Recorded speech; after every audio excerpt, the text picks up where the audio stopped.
Welcome to the first day of the rest of your life. My name is Andy Zaremba, and I'm your solo host today as Mike is busy moving float tanks around Float House. We actually are replacing 4 of our Oasis tanks here at our Gastown location with 4 Pro Float cabins, which is super exciting because the cabins are like these amazing big vessels that, well, if you've seen our tanks, they are a little bit confined. Some people do prefer them though, simply because like they are nice, confined and cozy and cocoon-like. Some people like that, but the cabins are the opposite. They're very big and expansive, and they're great for people in particular with mobility issues because they have a huge door. You can basically open up these giant doors and step right in. And sometimes people with mobility issues might have some trouble climbing into these smaller float tanks.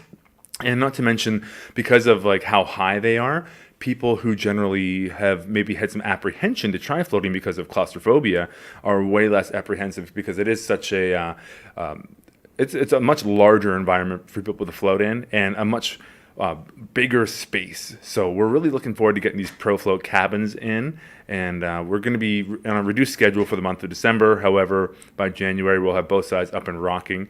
And yeah, of course, as usual, we're recording here at a Float House at 70 West Cordova Street here in Vancouver, British Columbia, Canada.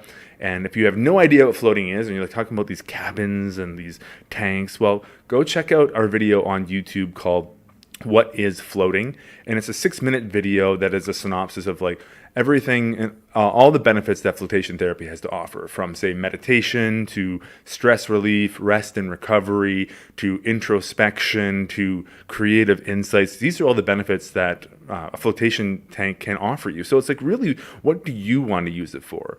And what's your intention when you're going in? And that's a big part of it, right? Some people go in for the meditative experience. They want to go and they want to have that complete sensory reduction environment so they can focus on internal processes, like what's going on inside of you, what thoughts are coming up, what emotions, what feelings, what sensations, and really dive deep into their internal processes. But some people like to use it for idea generation, because when you're in there, it actually frees up a lot of your mental faculties. And the way I describe it is your brain is sort of like a dot connecting machine.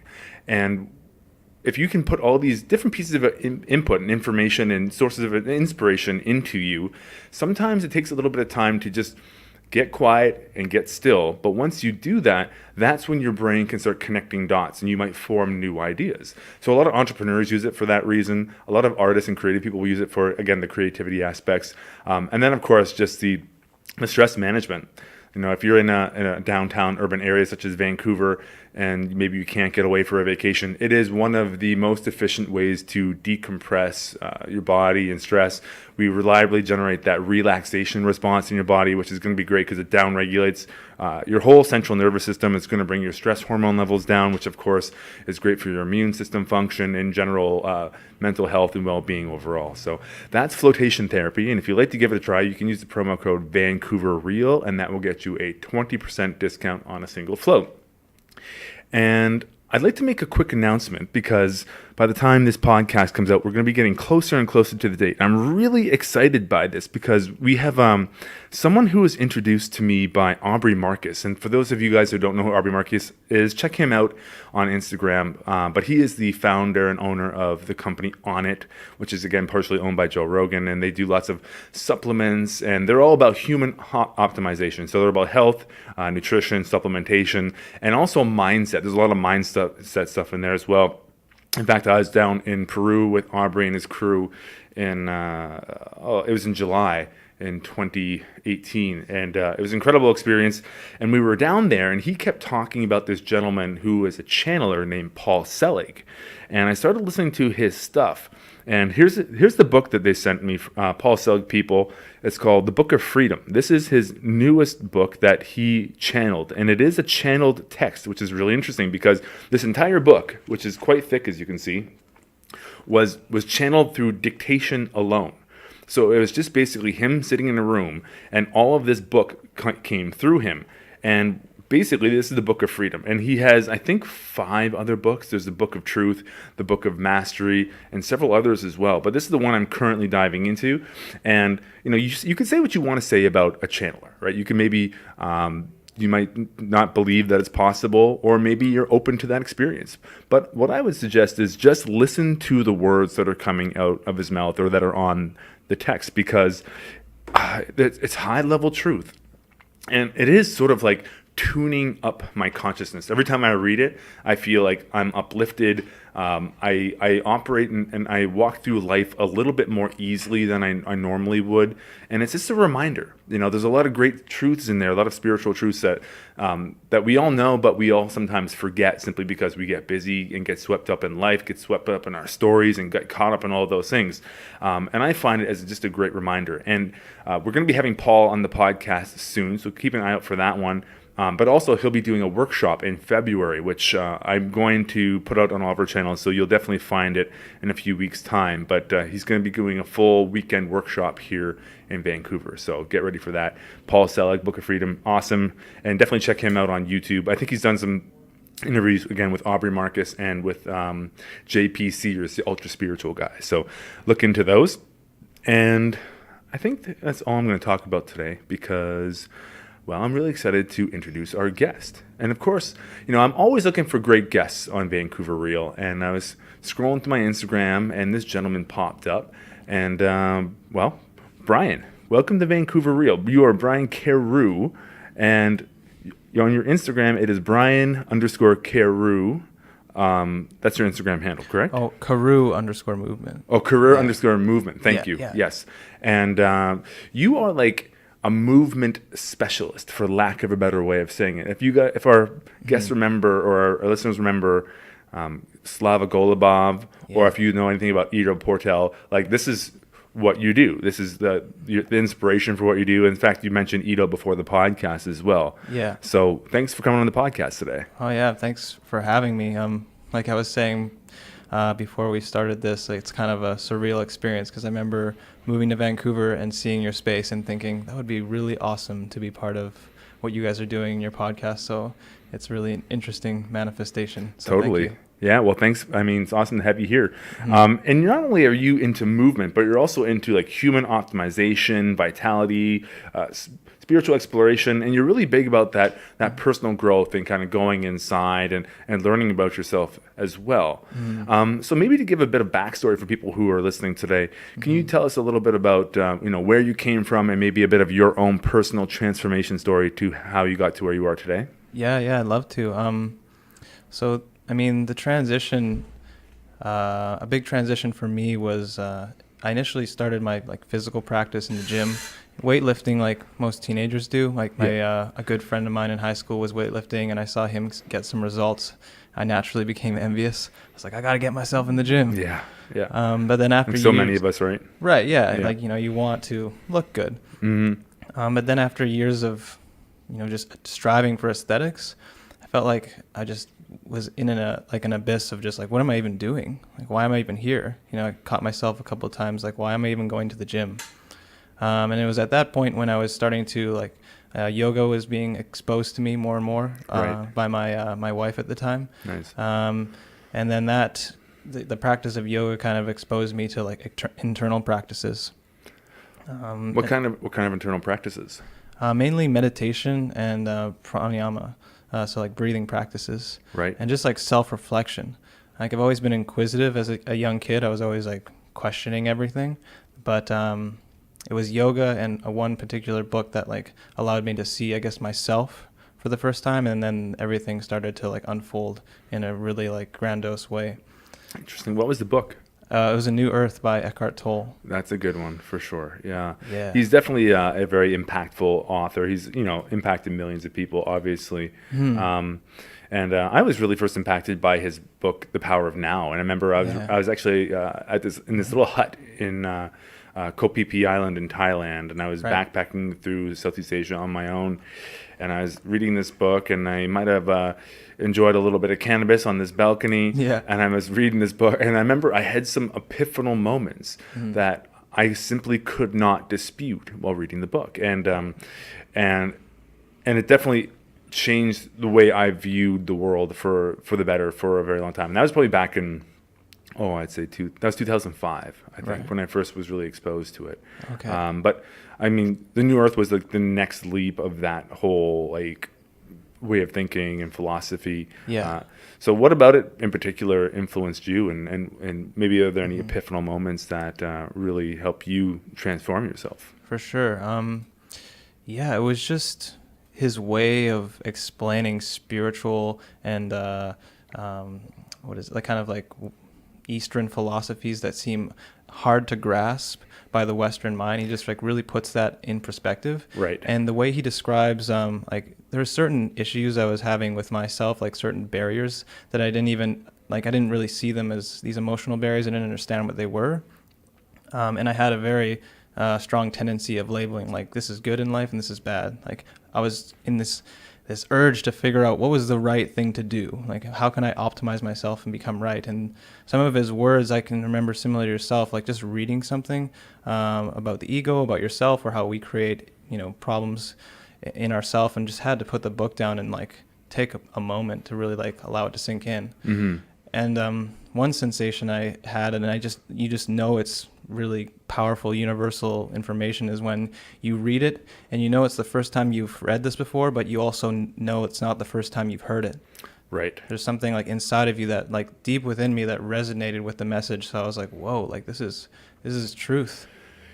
Yeah. Well, I mean, there's definitely indisputable truths within those books for sure. I mean, Yeah. I mean that we all we ever really have is the present moment, and that's very obvious. And our minds tend to pull us in one direction, maybe into the future or into the past, continually, right? Yeah. Yeah. And I know one thing I've sort of tried to adapt into my own life as well is using the mind as a tool instead of just having it run rampant. Now, that said, I've been doing a daily meditation practice for the past couple months now. Nice. And it's really interesting to see how your mind just goes all over the place and pulls you in all sorts of different directions. Yeah. And then you like bring it back, and you do that process over and over and over again. For sure.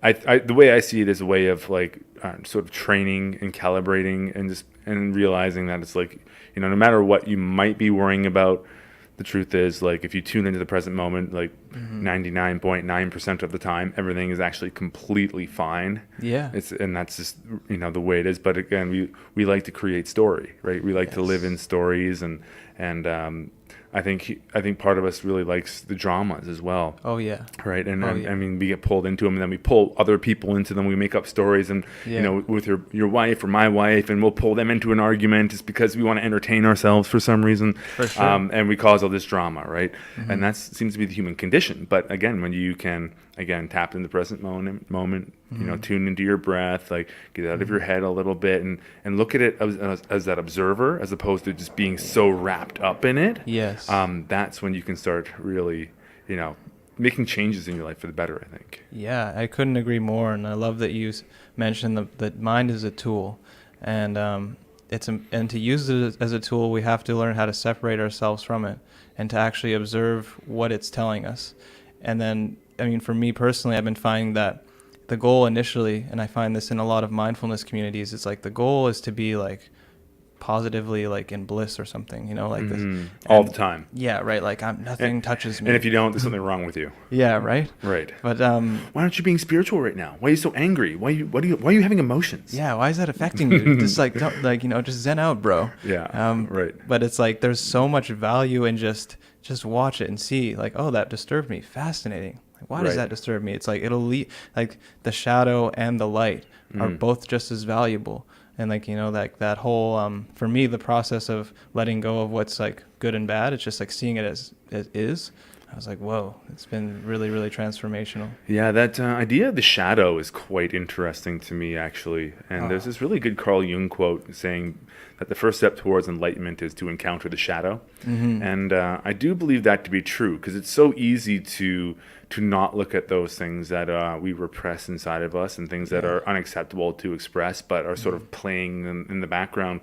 One thing I always challenge people to do is, next time you get into an argument with somebody, whoever happens to be, maybe it's on the street, maybe it's your spouse or someone, a coworker, whatever, and you're having a pretty severe disagreement, if you can, just pay attention to the thoughts that sort of flash in the back of your mind.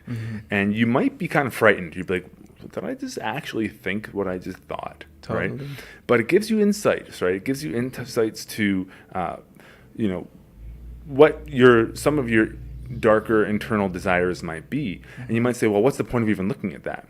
Well, I would say the point of looking at that is simply so you don't go there and you don't actually act it out, as opposed to snapping and reacting one day and then all of a sudden acting out something really terrible. At least knowing that, like, oh, I'm human.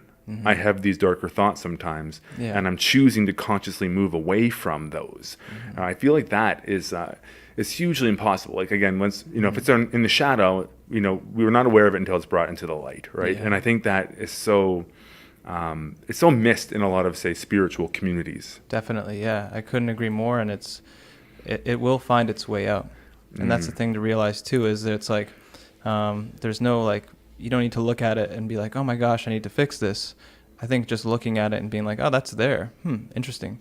Because I've bottled up many things, and I think we all do, because we want to live up to an idea as to what we should be based on society and on all of that, right? But when you welcome those things, not only do you actually, see a part of yourself that you would have before rejected, and therefore you get to build yourself in a more fascinating way. I think you stand as a figure for hope because you're offering something that most people don't want to divulge, which is like, hey, I have this darkness inside of me, and we all do, but no one really wants to own up to that, like this unwritten code. Don't talk about it. Right. Well, I think it's super important to be brave enough to allow, to share those things sometimes. Of course, we don't want to express them. We don't want to actually act on those things ever. Yeah. But at the same time, if you can be vulnerable enough to say, hey, I have these thoughts sometimes. Sometimes because I think, again, in the spiritual communities, you get a lot of this, good vibes only sort of mentality. And again, there is some, maybe a little bit of utility in that, but the other thing is being really honest about what you're experiencing, and being like, oh, it's okay. It's okay to get angry. It's okay to get upset. Totally. And we don't want these things to run our lives, right? We don't want to get totally wrapped up in drama and emotion. I think it's good to look at them, realize that they're there. But I think personally for me, the key is not dwelling in them. There's that idea that, what neurons fire together, wire together within your brain. So I feel like if you're continually like going into the dark, or you're going into these darker emotions, and they actually do say that too much introspection can actually lead to depression. Yeah. So it's like you want to see it, right, at the same time, but you just don't want to dwell in that, right? Yeah. And that way it's not quite as unconscious. I mean, if you see it, it's not exactly unconscious anymore, but at the same time, at least you're bringing some awareness to those things and choosing to do something different as opposed to being run by them. Yeah, I agree. Yeah, and at the end of the day, it's all these practices are a means of balance, and we're always bound by the duality of them, right? So, and it's funny because finding balance requires that you become unbalanced. Like the act of balancing in itself is reestablishing that. So it's a continuous, it's fluid. We are dynamic. So as long as you continually look at yourself and use all the means like community, personal practice as a means to reflect upon what you're doing, then I think it's that's the whole point. That's what you're always going to get something out of it. You know what I've been really consciously focusing on lately, and this is nothing really new for me, because I've been doing yoga for maybe 10 years now.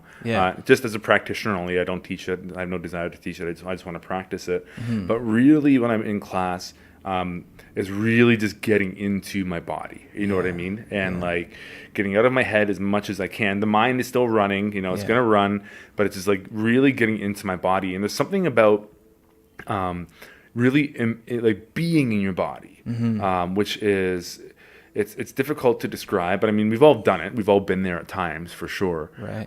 But I'm really focusing on pulling my awareness into my body a little bit more and not being so run by my head. And I find yoga is one of the best ways to do that, for sure. Because I mean, when you get the breath going, right? They call it that. What is that? That triangle. So you have the asana, the breath, and the drishti, and you combine those two things. You're putting yourself into a very, very present state. Totally. Right? Totally. And I feel like that's one of the biggest benefits of yoga, aside from maybe the physical movement aspect of the whole thing. Yeah, I agree. And that's why, I was really drawn to yoga and practiced, I've done 500 hours in Ashtanga Vinyasa, but I like it because asana I see it as the doorway. Like physicality is the doorway. It was for me at least, because we can all like tap into our bodies. But then once you enter that door, like it's a shame to not explore the whole setting, the whole house. So then comes, breath, mindfulness, and breath's kind of like that bridge, right? But yeah, you use the body to tap yourself in, and then all of a sudden it's like you can explore yourself in all these other ways, like you're describing, your focus and mindfulness and all that. Totally. And you have a quite advanced movement practice. Mm-hmm. How long have you been developing that for? In fact, I would recommend you go check out his Instagram. It's so Carew_movement, right? Yeah, that's on right. Instagram, and that's CAREW_movement, and it's pretty cool stuff, man. Thank you. How long did it take you to get up to that level of movement? Well, I mean, as a kid, I was already like pretty physical. I've always my stepfather always wanted me to play sports. But I was never really a team sports person. I didn't really enjoy it, but I could do sports. But yeah, I was always like able to kind of do a handstand and that kind of stuff. So you started off at like a pretty high platform. Yeah, I'd say I was like above average. Like someone showed me crow pose and I just did it. Right. But I've been practicing now like with the intention of progressing movement for probably like 3 years or so. But yeah, it was just like when you start anything physical, I think you get you kind of get this exponential growth, and then you start to plateau. So that these past few years has been the most difficult because I'm exponentially more fascinated with dynamic flow of movement, as you've noticed through some of the videos, as opposed to just static poses. Yes. And I love static posture, but there's something about, there's a relationship between moving fluidity or moving like that and then getting into a flow state, which is just so, it's just like I live for it. Yeah. What is that experience like for you when you get there? It feels like the external demand and my ability to respond to it have an exact and equal relationship. And that's how I usually describe it to people. And that's how people who are like wanting to teach, or other teachers I'm like, if you want to create a great teaching experience, you have to understand how much your student can do and then give them just enough. Like you want them to have enough difficulty at hand, but not so much that they get lost out of the moment, so that they have a chance to be in that flow state. But that's what it feels like. It's just like I'm responding right immediately to all of the external demands. Right. And it seems like it's a common formula for finding like meaning and purpose as well. When you're in that state of like you have your comfort zone, and then you step just a little bit beyond it, because that really makes you pay attention and really makes you focus, right? So Totally. it's like in your life in general. Like if you're like sort of lying around and you're not really doing that much, not that engaged, it's easy to become really lethargic and just sort of like just blasé and not really caring about anything, right? But and then the other side is you don't want to become so chaotic. Like you wouldn't throw somebody into a press handstand on their first day of yoga, because it would just be a disaster and they probably never want to do it again. Exactly. So you got to find that edge of like challenging people just enough, which I think you can do so easily within, say, like a movement practice, because you can see exactly what they can do, and you're like, oh, well, can you lift that leg up a little more, or can you tweak this a little more? So you're putting them right on the edge, and that's how we learn, right? And the same thing goes for our lives. Like if you're again really comfortable, you're not really going to create movement in your life unless you push yourself out of that comfort into a little bit of a chaotic zone, which really snaps you into that present moment, puts you in that flow state. And that's a state of like, well, everything's sort of aligned. Like your thoughts, what your actions are currently in the moment are truly aligned up all at the same time. And that's like what, is a very meaningful state for a lot of people. It is. Yeah. You're immersed. You're in the present. You're not thinking about what you did or what might happen. Like it happens to me whenever I have a great conversation. Like that's also why I love, just connecting with people, because you get into flow state with them, and it's truly enriching. It reminds you that like human connection is one of the best sensations there is out there. Totally. And it applies again to real life, or like outside of physical practice, to life in general. You have to be willing to like lean just a little bit into the discomfort.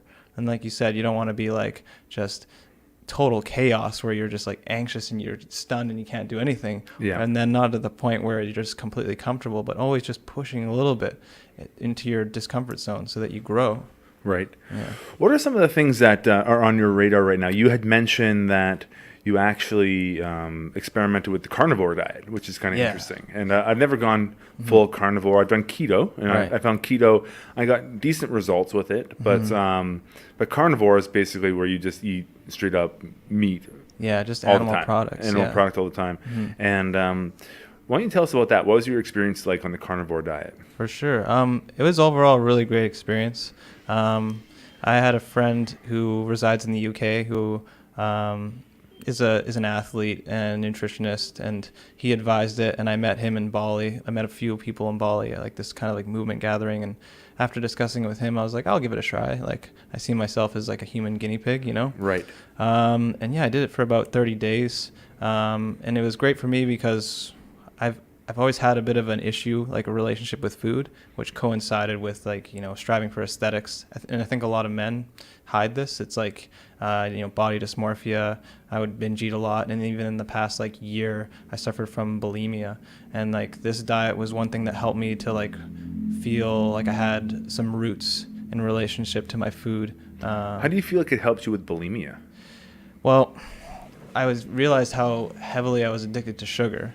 And like the spike in sugar, especially like refined carbohydrates, like it's like a drug, man. Like there's a couple of week period where I was like having withdrawal syndromes, like dreaming about eating processed foods, and it was just like, and I never had any digestive problems. Like some people talk about getting diarrhea or like your body's adjusting or indigestion or whatever, but for me it was emotional, like very, very emotional, having to let go of those foods. Of carbohydrates. Yeah. And then after that, I felt like, I haven't had an episode since the summer. So it's been really nice. Okay. Yeah. Interesting. So you found it helped like regulate mood, regulate anything in particular that was coming up? Mood for sure. Mood and then satiation. So, so ever since I graduated university, I've always had the intention of doing, my own personal study time, but I've never been able to stick to it. While going on the carnivore diet, I had this like boost of ambition. Like I started listening to podcasts, started studying, and I mean, it could have been, there's another variable of changing my life pattern, which is, I think, can stimulate some motivation, but it was a distinct shift in my motivation. Like I was just like more clear and more satisfied and just, less in the dark when it comes to like that murkiness. One of the things that I've heard before and actually experimented with, if anybody ever feels anxiety, one of the cool things you can try doing is just try having like a really solid meal. Like that's really high fat, high protein, and maybe a little bit of carbs if you're like not, say, in a ketogenic state or something like that. Yeah. And then they wait like 20 minutes. Like if you're feeling anxiety, sometimes have like a meal, eat something substantial, not just like some crackers or something. Like have like a meal, Totally. and just see what happens to your anxiety afterwards. And I think people can play around with that. Totally. And I noticed that it definitely helps. And I think a lot of it has to do with like, again, that spiking of blood sugar levels and then having that crash and then people start going into different states because of that, right? And again, one thing on keto I noticed was very stable energy, and again, minimizing cravings was a big part of it because it was just like very, very level the entire time. Yeah, if that makes sense. I noticed that, and just like eating just the meat and animal products, there's less of a feeling of physically full, and it's more satiating. And I really had to, after a meal, just sit and be mindful about, I'm like, wow, I actually am full.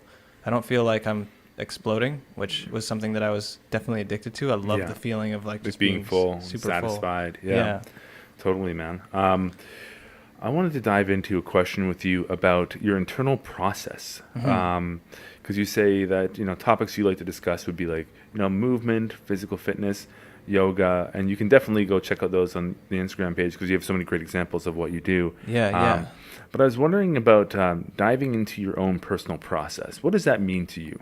For sure. I think nowadays, like we are consumers, and in the West, there's an abundance of external stimulation, something to always grasp at. I mean, when I remember being a kid, and I always thought to myself, like, I have to figure out, based on what's going on the outside, what I need to do for me to build myself up. And it really wasn't until the past couple of years where I started like putting blinders on towards the external world and just looking at what I truly wanted or what I thought or what I wanted to invest in, when I actually started to like feel like I was growing as a person. So I always just encourage people, like, don't try to find the best way.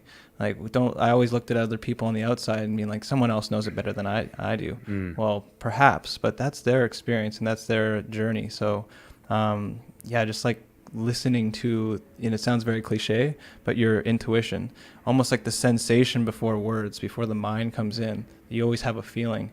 And investing into that, man, it's like, I'm sure you've experienced it as well, that it gets like a snowball effect. Coincidences start to occur, things start to line up that you wouldn't imagine. It's like it's like a combination of believing in yourself and also that the universe is benevolent, that it has your best intention in mind. So it lines you up with what's going on, and like you feel like in flow with the universe. Yeah, basically. exactly. Yeah, like you start to see what it is that you're here to do and like what you can do.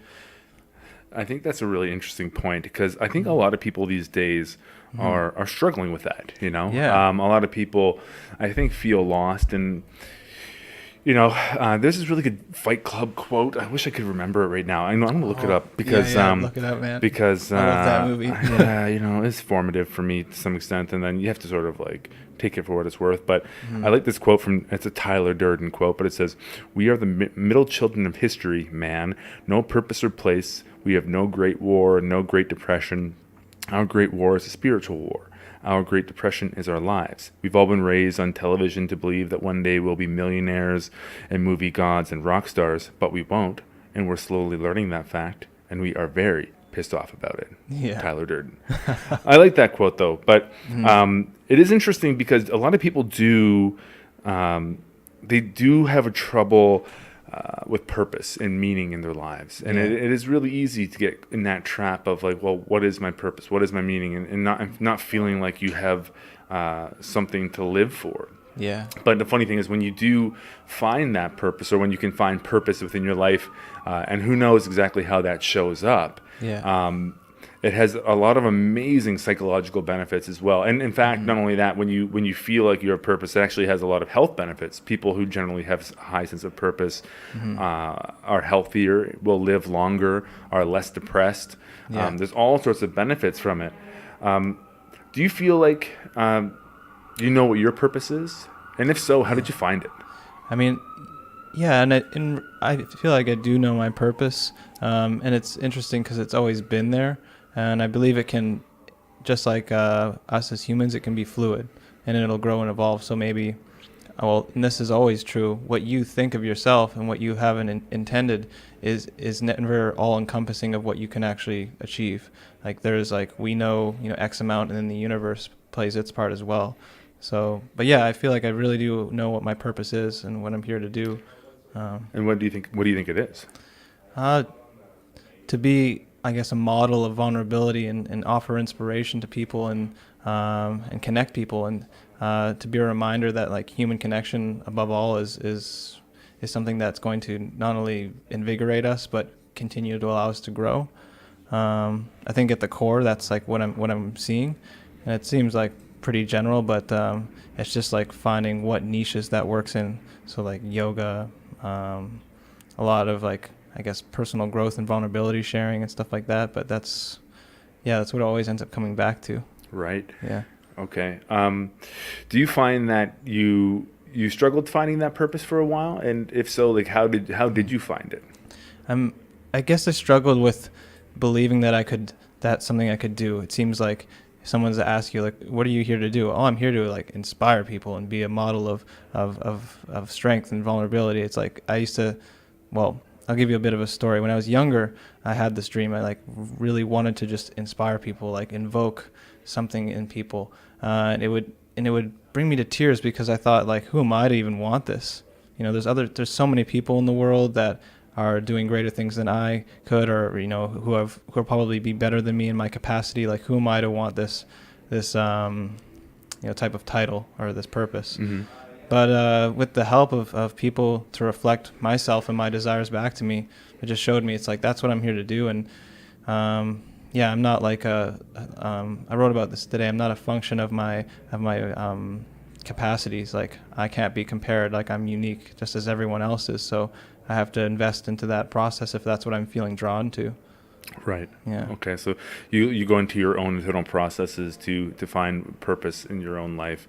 Yeah. You know, one thing that I've always recommended to people is look for the pain points in your life. Yeah. And if you can look at those pain points, sometimes you can follow them, because this is, you know, one of the ideas that I really resonate with is the idea that sometimes our pain becomes our greatest gift to the world.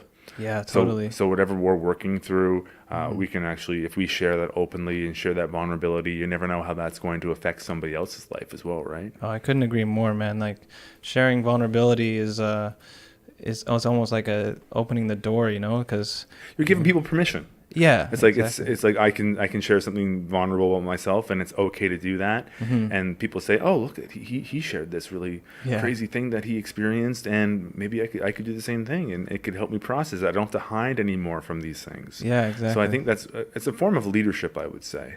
Yeah, that's a cool way to look at it, man. Like, it's funny too, because like when I started doing, posting on Instagram, it was more just like, hey, this is a pose, or this is what I'm working on.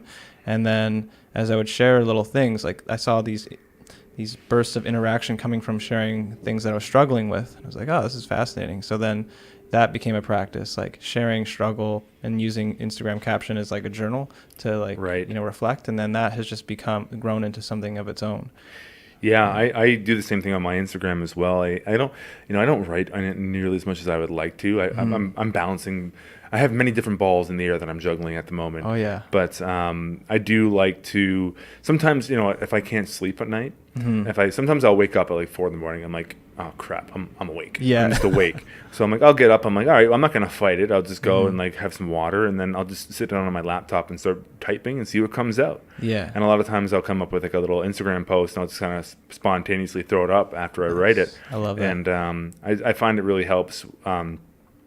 It helps with processing anything that might have been on my mind, and just and ideas that I've been kicking around. And and the cool thing is when you throw it up is that you get real time feedback, and people will tell you what they think about it, right? And it's a little bit risky, but at the same time, I mean, the risk is fairly minimal unless you're saying something completely abhorrent, but for sure. You can get real-time feedback and see how people are responding to your thoughts, and more often than not, I find, at least I've found, quite positive responses to what I've been thinking about and kicking around. Yeah, I would agree, and I think it's such a good practice, just bringing actually what's in the mind into a physical form. This is a practice I used continuously when I'm in my first open relationship. I was like, as you can imagine, it's like a hard thing to know that someone that you love and are with is like seeking out someone else. And I would journal to myself, like almost like talking to myself in third person, and the insecurities that would come up, I would just write everything, like anything that come out in my head, and then have this discussion. And it was not only therapeutic, but then you get to actually see, you're like, whoa, I actually thought that.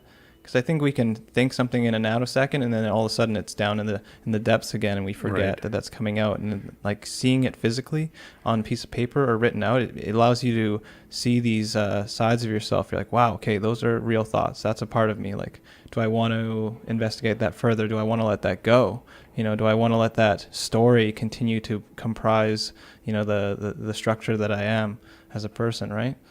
So I think it's a very valuable process for sure. I think writing is a great way to explore that, because again, it's just like sometimes you have thoughts that are very fleeting. Yeah. And it's like it's gone. But if you can get it on paper, you can actually look at it a little bit, look at it from different perspectives. Why am I thinking this way? Why am I feeling this way?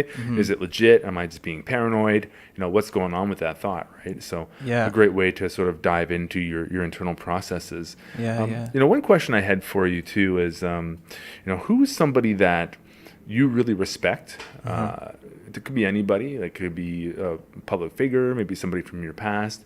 And why do you respect that person? Oh, well, I mean, there's a lot of people out there that I can mention. Maybe I'll stick with someone that's like pretty close to my heart and family. My mother was adopted, but she knows her birth mother quite well. And I didn't have the opportunity to get to know her until I was in my last year of university.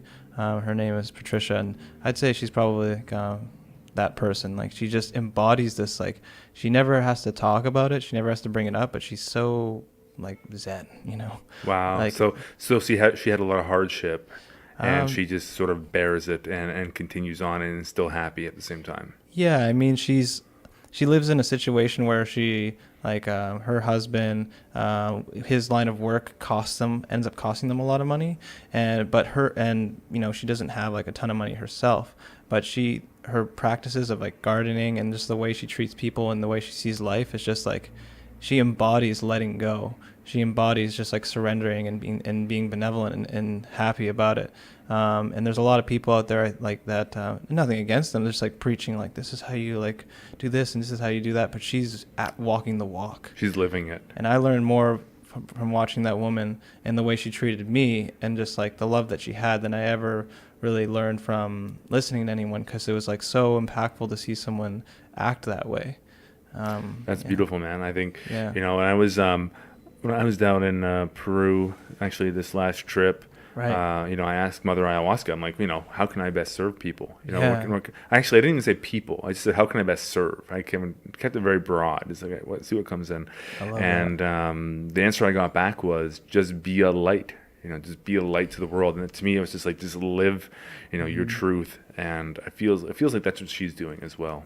Yeah, and that's cool. I'm really fascinated to hear more actually about your experience with ayahuasca. But on that, it's like, yeah, like just that, like figure out what your light is, because like the brighter that you shine as a person, the more you can offer to this world. And like I always tell people that too. It's like I'm like, if you feel like it's being selfish, it's not. Like really just build yourself up at the best you can, because I think the clearer you become about who you are and what you want, the more you realize it's like you're going to want to share that with people, and you're going to want people to do well, because it feels so damn good, man, to serve and to actually provide something for someone else. Like that's the best feeling there is out there, you know. So yeah, like yeah, burn that light, super bright. That's awesome, brother. Yeah. Yeah. Thank you for sharing that, man. Yeah. You know, there's this idea of the crab bucket. Have you heard of that? No. So this idea that like if you had a bunch of crabs in a bucket, Yeah. that you wouldn't actually have to put a lid on it, because anytime one crab tried to climb out, another crab would just like pull the other ones back down. And I feel like there's a lot of that kind of stuff going on. Totally. And I feel like there's these sort of traps. I'm not sure what they're called, but like I feel like there's this sort of a collective guilt that gets put on people sometimes. Yeah. And you shouldn't be too happy. You should dim your light. You shouldn't express yourself fully or freely. Yeah. And to me, that's just like a crab like pulling another crab down. Totally, man. That's what it seems like to me.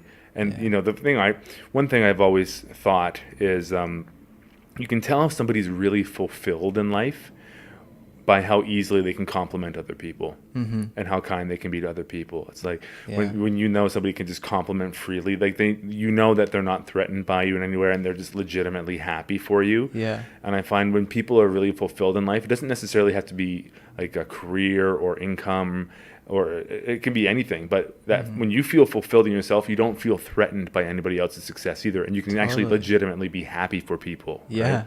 It's coming back to Eckhart Tolle. It's like when you recognize yourself, like when you understand that the totality of who you are can't ever be diminished, then it's like, what is that? Like, what can anyone say to you, really? And it's like anytime people, like I see it more and more and experience it, which is like the most amazing thing, when people are, you know, want to be hurtful or they're angry, I'm just like, whoa, like you have pain inside of you, man. Like, and then I feel this like immense love for them. Right. And that's a great way to flip that around for sure. It's right. Is like, you know, there's this great phrase I heard one time that hurt people hurt people. Yeah. Right. It's like if somebody's being really hurtful or they're whatever, saying something not so nice or acting out in a certain way, typically because they got some deep pain in there. Yeah. And if you can see them from that perspective, it changes the whole game, as opposed to just feeding into that story and becoming an adversary and making it and making that fire even worse. Yeah. Right. You can totally diffuse it. Yeah. You know, I used to work at this hospital back in Ontario way back in the day, and I used to work in a psych ward actually. Oh, interesting. And the craziest thing would happen, like when somebody was like flipping out and having a really bad day in there. If I just asked them a couple questions and just showed them a bit of compassion, within like 30 seconds, they'd start crying. Right. And they would just like, they would tear up, and they would just be like, oh, Yeah. somebody actually gives a shit about me. Yeah. And it would totally diffuse. Like 5 minutes ago, they might have been like throwing a chair against the wall. Totally. And now they're in tears, and they're like, okay, I'll calm down now. That's amazing. Because they're heard, right? And Yeah. I think that's something that we can all do a little bit more of. And again, like, we're all human, and we're not going to be perfect all the time. And Yeah. it's sometimes we get caught up on our own emotional stuff as well. And when that happens, like, be able to forgive ourselves for that too, and realize I am human. It's going to happen. Yeah. But it's like, how often can you remember Yeah. to do that and be that way, right? Yeah, that's the thing too. Yeah, like forgiving ourselves, like being so serious also is an ego trap. It's like, you got to forgive yourself. We're always going to mess up. And I can totally relate to that too, because most people don't know, but my main source or my career is I'm a respiratory therapist, and I practiced at VGH for 2 years. Okay. I didn't know that. Yeah. It's not like something I broadcast out too much, because Right. it's like hard to, I guess, align in with the movement brand. But Well, maybe not, man. It means you're breathing. an expert in breathing. Yeah, both Western and Eastern. Yeah. But like exactly how you mentioned, I get report, of a patient. They're like, this patient's really anxious, and they're really this, and they're really that, list of bad things. And then I go in, and all I do is like, I'm like, how are you as a person, and just really intend on like connecting with them as a human being, and being like, hey, like, I'm here for you as a human. What is it that you need from me? And it's like, they're totally willing to work with me. Yeah. They're almost moved by it, because they're like, finally, someone's treating me as a human and not a symptom and not a disease. Totally. I mean, just giving a little human contact goes, a little human experience goes a long way, right? Oh yeah, definitely. Yeah. Here's a question I have for you. Mm-hmm.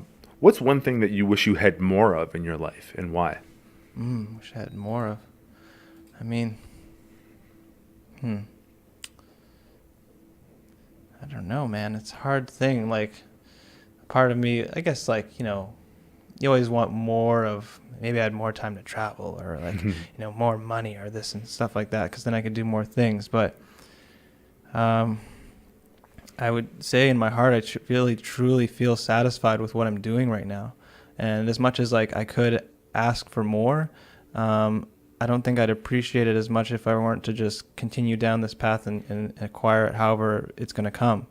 Like, people ask me, people ask you, how are you doing? And I think a lot of people say like, oh, good. Or it's just like kind of like a blank statement answer. But I feel like really fantastic, man. I'm happy struggling the way that I'm struggling, and then also enjoying the way I'm enjoying. So just more of whatever is happening right now would be great. Awesome. Yeah. Awesome, man. What's one of the best pieces of advice you've ever received? One of the best piece of advice. That's a good question. Or good, yeah. Good question. Yeah. I don't know. I can't think of anything off the top of my head. Like, I think a lot of it would probably come from books, or like Eckhart Tolle, or those types of things, or like life experiences. And it's just, we play a bigger part in our, luck than we think. Like the placebo effect. Like, you are the placebo. I think that's probably the wisest lesson I've learned. What do you mean by that? Just that, not to get like too philosophical or like hippy dippy, but go for it, man. Like, we're an expression of the universe. We are the universe. So I think when you choose to accept that and then like experience it, and like I said, having that faith in the benevolence of the universe, that it wants you to do well, then you see that like you're affecting the things that are happening, that you're actually like manipulating your experience. And I mean, even on a biological level, there's been cases of people taking not actual medication and then having effects of the medication, or resolving issues of like terminal illness, to bring it into more of like a Western medical perspective. But I believe we can impact so much of our lives if we choose to just be like, this is what I'm doing, this is where I'm going. I don't know how, but I have faith. That's awesome, brother. What's really important to you? Human connection, but like, and just, I guess, rawness, like realness, a willingness to see people in both their good and their bad, and love, I guess, when it comes down to like real unconditional love. I've been learning a lot about that lately from my partner, and she like, it's cool because she's like, I see now that she loves unconditionally, and I understand that because there was a lot of resistances in me. I wanted to be like, oh, well, that's not okay. Like, you're not protecting yourself. I'm like, whoa, like, you're not protecting yourself. Like, why do you need to protect yourself from love? But that we create all these stories, right? Like, I'll love this person if X, Y, and Z, and then if they do that, then I can't love them. So, yeah, sorry to come back to your question. No, that's okay. Yeah. On the unconditional love note, how do you know, here's the thing, when you're in a relationship with somebody, there might be times when, they cross you the wrong way, and maybe it's time to part ways in life. For sure. However, how would you still love them unconditionally if, for example, you decided to end your relationship? Not that you would, but I'm saying if that were the case. I believe, and this is my opinion, I believe that any relationship has the capacity to end in the traditional sense of like not, I guess, being intimate or being together in whatever form that you made that agreement to be. But just because, I'll make a crude analogy, like let's say you have a delicious meal, just because the meal is over doesn't mean it was any less delicious than it was. Right. And that's the analogy I like to make for relationships. It's like I used to be married, and I still very much love my ex-wife, and we have a great relationship. And I see now that just because you're not in direct contact or you don't fit into the societal standards of what the relationship needs to be, doesn't mean you still don't love them. Right. And yeah, like love, true unconditional love takes a lot of work, and sometimes it hurts a lot because people do things to you that hurt. But if you want to truly love, then you see past those things and you see that they have the right to mess up and they have the right to figure themselves out. A nice little trick I use for myself is like when I'm hurting or someone does something that hurts me in regards to love, I'm like, have I done that? Or have I thought that? Usually we have. Right. Yeah. So I hope that answers the question. Yeah, for sure. And you mentioned earlier too that you've explored open relationships before. Yeah. And can you dive into a little bit of your experience on that? It sounds like it could be a very challenging, and like we had mentioned before, we were talking about Aubrey Marcus and that he espouses the open relationship quite freely and openly. Yeah. And when I was speaking with him in Peru, he was telling me about how he equates being in an open relationship to drinking wachuma. Wachuma is the cactus, right, or is more commonly known as San Pedro cactus. Yes. And the active ingredient is mescaline, and it can be quite an intense experience. But he compared monogamy to being in a vipassana meditation. So it says they're both spiritual practices. So monogamy is like a vipassana meditation. You have to really be like exercise that self-control and discipline. Yeah. But it's like being in an open relationship is like wachuma, which is just like fire, and it just tears you apart, and it just like shreds everything. And like, what's your experience been with that? Yeah, I mean, that's actually a pretty good analogy overall. But I'd say that my experience, and I guess I'll start this off by saying why I explored it, is because I was in many serial monogamous relationships that were failed in at the root of me not being committed. And I always thought there was like something wrong with me. I was like, what's wrong with me? I can't like fit into this like monogamous situation. But I realized it just wasn't like a truth for me, and I had the urge and capacity to like connect with other people, whether it was intimate or not. It could just be like a very deep emotional connection. So being open, or like open to open relationships themselves, allowed me to like forgive myself and let go of shame and like see that there isn't anything wrong with me. But my experience with it is like it's hard work. Really? But it's paid off in ways that I can't, like lately it's paid off in ways that I was like, whoa, I never thought I would experience that. Well, first of all, what was the hard work? Hard work is dealing with the pain associated to like having your partner be with someone physically or emotionally. It for me, it literally feels like you're almost getting like stabbed with something in your stomach. Like it's just deep feeling. It's almost like like the feeling of being cheated on. You just like, it's happening, but you're condoning it. So it was just very, very painful. And there's all these stories that, come up in your mind. You kind of get stuck in like a weird space. But, and then people ask like, why do you want to do that? Why do you want to put yourself through that pain? But it was, for me, kind of coming back to that, like that internal pull that that intuition. Like I just knew I had to do that work. Like I really wanted to understand what was on the other side of it, or if there was another side. And what was on the other side? Freedom. Interesting. So my partner now, we started dating in July, and we recently opened up our relationship, and she like saw her ex-boyfriend, and they hung out, and they were intimate, and it's like I have nothing but truly in my heart is like happiness for her. Was it always like that, or did it take a little time to get there? Oh, it took a long time. Yeah, for sure. There was a lot of pain beforehand, and like I said, but it was like there was like an intelligence that knew that it was like I was believing in that. I'm like, okay, like I need to do this work for some reason. I want to understand. And now experiencing this now, it's like I get it. It's so that I could love and appreciate people for what they want to do and what is their truth. So now, when you or her connect with somebody else, Mm-hmm. you don't feel any negative emotion around that? No, not of late. No, it hasn't come up about that. Like there's always I'd say like resistance or like a little bit of a bump, but what has worked so well is just like we just the communication, which I think is lacking in most monogamous relationships. I don't think there's anything wrong with monogamy. What I think is wrong with monogamy is that most people don't talk about these things. They're like, it's like we're in a monogamous relationship, and if you even mention that you're into her or him, then it's like that's just no. But that's the reality, man. Like we're animals. Like we just like you see someone that's attractive, it's like it's okay. Talk about it. And for me, being in an open relationship is like it opens up all of the avenues. Like with my partner now, it's like anything comes up, we just talk about it. It's like we have like communication on like expedited. It's insane. So and it just made me realize things that I didn't know about myself, that she didn't know about herself, and I think you understand what it means to truly trust someone. Like, How do you deal with insecurities when they come up in that situation? For sure.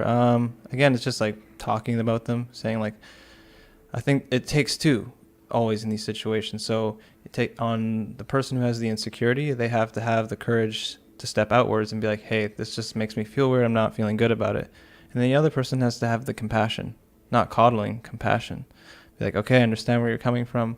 I know that makes you feel insecure. I still want to do this thing that makes you feel insecure because that's my truth. But I understand, like, please tell me, continue to tell me how it makes you feel. We'll work at it together. I love you, et cetera, et cetera, et cetera, right? Wow. So you found it took your relationship to a deeper level, perhaps? Yeah, for sure. Like recently, I don't feel like I have to play any sort of role in the sense of like a character. And I think a lot of people can relate to this. Like I've always felt like a social chameleon. I'm like so good at figuring out what people want from me, and then I'm like almost anticipating it, and I'll do that thing so that they'll like me or whatever it is. And now I'm just like, whoa, like I can share what's up with me, even if it doesn't seem in my heart like a nice thing. Like it's like, ooh, I don't want to share that with someone. But I'm like, well, that's what's going on inside of me. And it's like that openness and that feeling like I can just be whatever I am and be accepted. It's like, whoa, like that is a pretty damn good feeling. I'm going to do a 180 with this question. So yeah. I really like your answers in the open relationship front, because a lot of people are interested in that these days. Yeah, it's but we're gonna go to complete 180. Yeah. What is God to you? What does that word mean to you? Good question. Well, I mean, I was born and raised in a Christian household. I'd say Christian light. My mom was like a good. She wasn't like so heavy on the doctrine and the dogma, more of like the loving, but I was really into God, in a biblical sense when I was younger. And then I became very atheist and kind of like bitter. And now I've like come full circle, I guess, and more spiritual. And I still have weird like things that come up in my mind when I hear the word God, because I think of like some like guy with a white beard, the picture of it. But I think God is just like the universe itself, or expression, or that connection, that thing that we can't really put into words, but that just like experience of something that is pulling, and for right now, for me, it feels like that you almost like when you're in the flow, or when you feel like you know your purpose, or even in this conversation, like I feel that the conversation is very flowy. It's like that is God, the connection to something where you're like, wow, like I just understood something without reading, or had a download. Or maybe like with ayahuasca, there's like they mention like a spirit within the plant, or these things like that is God. Have you ever tried ayahuasca? I have not done ayahuasca. Well, it is a whole nother world, man. It's a really amazing adventure. I used to tell people they should always just go do it, but now I basically don't. I more or less just say, if you're called to it, then go do it. For sure. Because it can be extremely challenging. I've had ceremonies that have been literally the hardest thing that I've ever done in my entire life. Like just ceremonies where I'm like, I've said to myself, I will never do that again, ever. No doubt, man. And it just flattens you on all levels of your being, from like the physical to your emotional, mental, spiritual. I've had ceremonies just completely crush me down. I've had other ceremonies where I've just been completely bombarded with love, which is the complete opposite. And you leave, like, you walk out of the Maloka, which is where it's a ceremonial space where they do the ceremonies, and you're literally just like, you're floating. Not in a float tank. You're just floating, like, back to your room, and you're like, oh, I'm not even going to go to sleep right now. I'm going to go up to the star deck and look at the stars for a few hours and just bask in that. And I've had other times when I literally had to crawl back to my room because I couldn't get off the ground. Wow. And you're vomiting the whole way back. Totally. So it's like, it's super intense. Yeah. But it's the one thing that I would say, I used to consider myself an atheist as well. Right. And now I don't consider myself that. I don't know exactly what I would consider myself. Yeah. But after those experiences, that's the one thing that made me potentially realize that there's more out there, because stuff would happen that were basically, I couldn't explain it. Yeah. And it's amazing. But it's something that has to be done really seriously. And if anyone's considering it, make sure that you do your homework on the place that you go to. You don't just go anywhere. Yeah. And make sure that you do your background check, and make sure that they're checking into you specifically. And it's not for everybody. There's are some people out there that will have adverse reactions to it. Totally. So especially if you're on any sort of SSRIs, a mental health medication, it interacts with that really badly and actually can kill you. Yeah. Or if you have like bipolar disorders or predisposed to schizophrenia, those kind of things, this is probably not for you. Yeah. But any place that you go that offers it, like we go to Peru, and it's completely legal there. Yeah. Like it's completely legal and safe. There's no weirdness around it. But they do a really thorough job of screening anybody before they even accept you to go down. Amazing. And that's what you need to have if you're going to look into it. But if you do choose to go down that path, for me personally, there's nothing that's moved the needle in a positive direction more in my life than that. That's really amazing. And I appreciate you sharing and like putting all that information in, because I think it's becoming more of a topic of discussion in plant medicine in general. And it's interesting. Like I've had a lot of experience with psilocybin and used it like in many different ways, like both like heroic doses, as they say, and like microdosing. But I always heard about ayahuasca, but never had any sort of urge. I was even in Peru last year and just never sought it out. But then all of a sudden now it's like, I feel like I'm like, okay, I think I need to do this. And it's just like, well, make sure you go to the right place. Like the place that the only place I would recommend people go is the place we go to called Spirit Quest Sanctuary. Right. And it's run by Don Howard Lawler, and I would recommend that place because I trust them fully. Yeah, I've heard good things. And they will do a very thorough job of accepting people. So that's the other thing that you can be sure of. Like he turns down people all the time because he doesn't think they're good candidates. Which is, and if that happens to you, well, it's like you should listen to that. Yeah, definitely. It's like I'm not saying you personally. I'm saying anybody who might be listening. Like if you get turned down, it's like just trust that it's not for you. Yeah. And if the thing is, like, there are people that might give it to you, but just know what you're putting yourself into. It could be a very risky situation. Yeah. Especially down there, where it's not the same world in South America at all. Especially Peru. Like if something happens to you down there, they might just throw you in the river and leave you.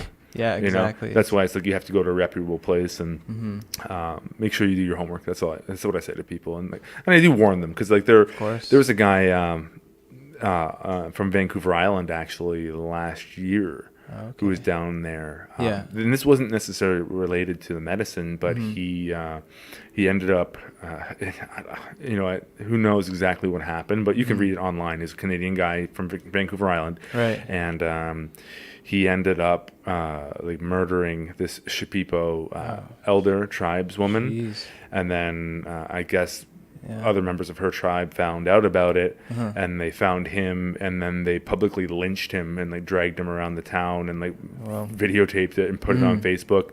Yeah. So that's the kind of the world you're in down there. Yeah. I mean, not to put fear in everyone's mind, but it's just like it's a different world. It's a reality, right? So just make sure you do your homework before you go. So now that I've scared the shit out of you, and you'll probably never go to Peru. All right, never mind. No, but honestly, I mean, I just take it with the seriousness that it deserves. Is what I try to get across to people. Of course. Yeah, it's not I mean, again, I haven't done it, but I don't. From the experience I have had with plant medicines and psychedelics, it's not like you're not doing it because you're like, hey man, I want to get high. You're doing it because it's like it's hard work, and you have an urge. You have like a pull on the inside that's like there's something to be unveiled, and it might be, like you said, some of the hardest work you've ever done. Like, you see things, like you're faced with yourself in a way where you're like, oh my God, like this stuff has been here for like you kind of like seen it before, or you've like known this part, but you've never seen it in that way, and it's just like, and you can't run from it either. Yeah, there's nowhere to go. Yeah, it's like you're gonna face that thing. Yeah. Which I think is, I feel like there's a lot of people like you and I out there who we actively dive into this sort of work. Right.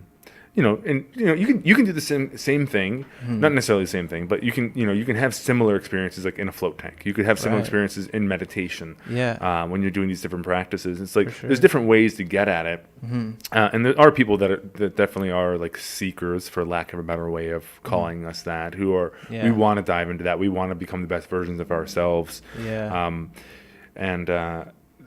I think we in general we need more of that in the world. Yeah. Because it's so, like you said, it's so easy to distract yourself with it's entertainment, sports, movies, music. It's you have endless entertainment in your pocket 24/7 now, basically. Exactly. Yeah. So it's so easy to distract ourselves, but it's like be careful when you're doing that, right? Yeah. What's the phrase? Like an unexamined life is.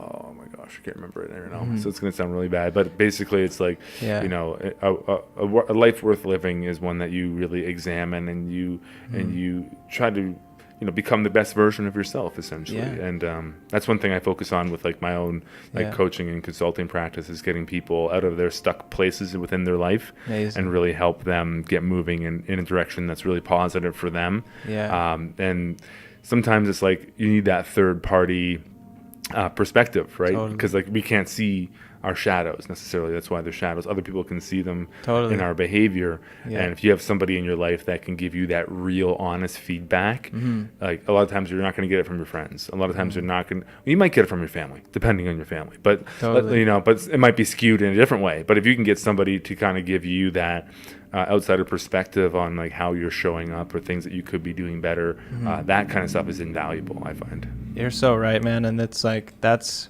a huge part of the practice is first, like, being like coming back to open relationships. Like I think it helps, or definitely helps with self-validation and self-love, because you can't be validated by that person anymore. You have to do that on your own. But then the second part is like using the relationships that you have in life as mirrors. It's like, that person is whatever they're giving to you, however they're reacting to you is a direct result of what you're doing to them. Yeah. And or what you see in others usually is a reflection of what you see in yourself as well. Totally, man. It's like, what do you fear? Like, what are you repulsed by? That's something Take a look at that. Well, why that? Yeah. That's the question I always ask: why that thing? Yeah. You know, there's a million other things you could be upset about in your life, but you are upset about that one for some Totally. reason. Well, Yeah. why? You know, there's this idea. I think it's in psychoanalysis of reaction formation. Mm-hmm. So basically, it's like things that we will outwardly condemn openly. You know, Right. like the whole virtue signaling thing. Like when you want to openly condemn different things and other behaviors of other people. It's this idea that it's something that's repressed within you. So as soon as that thing comes up, you automatically jump to this reaction.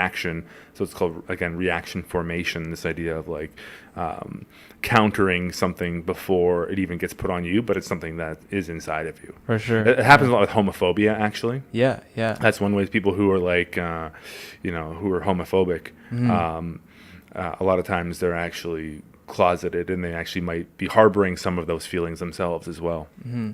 Yeah, it's such a powerful practice. Like if you watch your reactions in that sense, like the best work I think comes up when we're in a disfavorable state. That's like when it's easy, when you're happy, it's like, it's all good, man. Like there's nothing to be done. It's like, it's when, and which is funny because like, again, coming back, it's like, you're supposed to be Zen, you're supposed to be happy, but it's like all of the work is done when you're not in that state. It's when you're like faced with those things and you're like, whoa, like I react to that, or whoa, like, you know, I'm not comfortable with that. I can't remember the exact name, but there's a story about this monk who basically meditated his whole life in a cave, and everyone deemed him as being enlightened, and then he went back into the city, he went back into the marketplace, and then he started getting jostled. And he started getting annoyed, and he started getting stressed out. And he's like, "Whoa, where's my enlightenment going?" Right? And apparently, the ninth bull of Zen Buddhism is actually to go back into the market. So, like, come down from the cave, come down from the monastery, and go into the marketplace where you're actually going to be tested. This is where the tests all happen, right? And if you can survive these tests and still be Zen within a city environment, well, you know, it's easy to be Zen when you're sitting on top of a mountain. Anybody can do that when things are going perfectly for you in your life. But like when you get back into the market, how do you respond when things aren't going so well? That's the true test, right? That's it, man. Exactly. And can you not take anything personally? Can you actually, put all of that work to the test? And it's like, you start to see it. Like I start to see when I get upset about stuff or something bothers me, I'm like, wow, nice. Another opportunity to work on that. Fantastic. Yeah. You know, I think it's a great attitude to have. Yeah. Because it's like, you know, like, oh man, I'm so not lucky. Or like, you can take that perspective, like, oh man, like, the victim mentality, right? Yeah. Like that victim mentality it's got appeal to it. And it's like, and again, not downplaying people who have had bad things happen to them, because that's definitely the case. But the truth is, it's like, everybody's going to have bad things happen to you eventually. Everyone will experience that. And if I think people can use that victim mode, the victim mentality, as a way of staying safe. Oh, I'm just going to just stay here, and the reason I can't go express myself, the reason I can't go chase my dream job or create that thing that I want to do or have this artistic expression of some sort is because this happened to me. Totally. Right. And I think it is a way, and here's the thing, it's such a good defensive mechanism. It's like, well, I can't do it because of this. And people are like, oh yeah, well that sounds pretty hard. Maybe you can't do it because of that. And then it feeds into your story of I can't do it. Right. Totally, yeah. But at the same time, it's like, you had something bad happen to you. I mean, everybody has that happen. Everyone will have that happen to them in their lives. And it's like, well, how long do you dwell on it? How long do you use that as an excuse to not move forward? Exactly. And again, not to minimize anybody's pain. That's one thing I've learned is don't minimize people's pain. If you want to really piss somebody off, minimize their pain. Totally. But at the same time, it's like, don't fall into that victim trap either, right? Yeah, it's everyone's pain cannot be compared. You know, it's like what maybe seem like the most traumatic experience as a story, you know, like you just can't like compare traumas. Like it's a very, very individual thing. But I think it comes down to expectation and assumption in all things. Like that's a big one for relationships too. It's like, oh, I can't do that. It's like, well, that's an assumption. And then it's like, well, I failed at it, and that means I can't do it. That's an assumption. Yeah. And what do you expect? You expect that like you're not going to be the best, or you know, you expect that person's going to cheat on you. Or expect this, or you expect that they're going to like give you all this love. Like when you see all those expectations and assumptions, it's like, wow, we just automatically spit them out. Assumptions and expectations for people and situations, and it's like, it's hard to detach ourselves from them, right? Because they make us feel safe. Yeah. But usually they're rooted in fear a lot of the times. Yeah. It's one of the scariest things to let them go and be like, I actually don't know, and I actually can't expect anything from this person. Like, I've said that to people, and they almost like, they get offended because it goes against a core part of themselves. It's like, of course I can expect my husband to do that. It's like, well, no, you can't, because he's a human being. Right. And it's like, yeah, you can expect people to hopefully be on time, or feed the dog or whatever. But right. if you choose to get upset at them not doing it, then well, we all have to have boundaries, right? Yeah, I mean, there too. also have to have boundaries, and if someone is continually not meeting up to their end of the bargain of that relationship, well, maybe it's time to distance yourself or even walk away, right? And and there's such a thing as tough love too, right? I mean, so it's hard to say, like, love comes in different forms, and if you're like, what's the word they use when you allow somebody to do something? You're an enabler. Yeah, when you're an enabler, enabling them to continue on that bad habit, maybe you're not helping them at all, right? Yeah, exactly. Right. So last question I have for you is, sure. How do you want to be remembered? Ooh, yes. The legacy. It's always a good question.